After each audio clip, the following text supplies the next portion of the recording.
Il y a un an jour pour jour, Emmanuel Macron était réélu président de la République après un second tour qui s'est déroulé face à Marine Le Pen.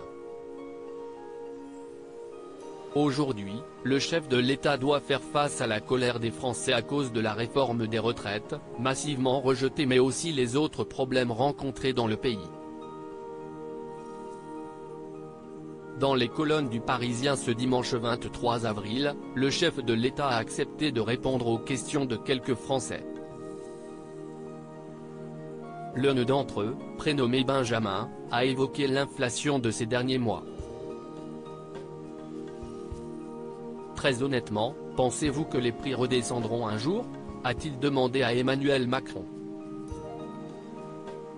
Ce à quoi le principal concerné a répondu, en toute franchise, je vais être honnête, les prix alimentaires, ça va être dur jusqu'à la fin de l'été, a-t-il débuté.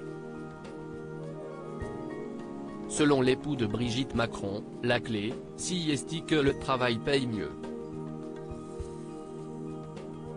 Le SMIC continue d'augmenter, les autres salaires doivent suivre, et cela fait partie des sujets que l'on a mis à la négociation, a-t-il affirmé. Une clé qui, comme l'indique Emmanuel Macron, serait du côté des employeurs et du dialogue social. Une réponse qui devrait faire beaucoup parler. Emmanuel Macron a fait face à quelques Français dont la colère était très visible.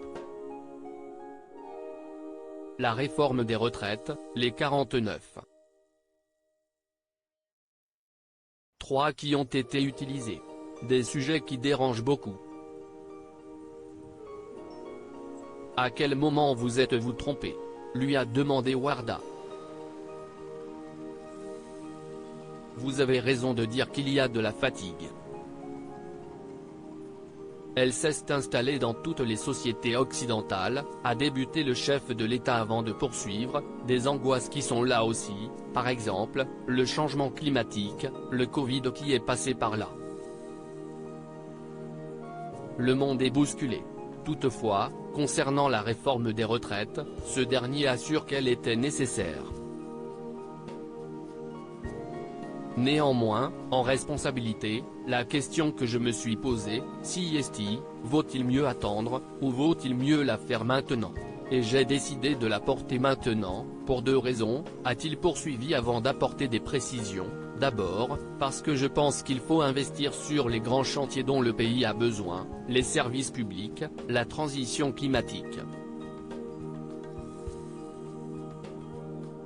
Concernant la seconde raison, Emmanuel Macron indique, ensuite, je ne suis ni naïf ni dupe, les réformes des retraites, si est toujours difficile. Depuis qu'il y en a eu, elles se passent toujours mal. Donc, si est toujours mieux de le faire en début de mandat. Emmanuel Macron, a-t-il donné un avis sur la première ministre ? Elisabeth Borne est au centre de l'attention depuis plusieurs semaines. La première ministre a enclenché un 49.3 afin de faire passer la réforme des retraites et celui-ci a été très mal perçu par les Français. Si certains aimeraient que le chef de l'État la remplace, le principal concerné assure que cela ne sera pas le cas. Elisabeth Borne a ma confiance, elle fait bien son travail dans un moment difficile pour le pays, a-t-il affirmé. Des décisions qui ne font pas toujours l'unanimité, mais Emmanuel Macron déclare avoir confiance en sa première ministre. Cette interview va-t-elle permettre d'apaiser les tensions ?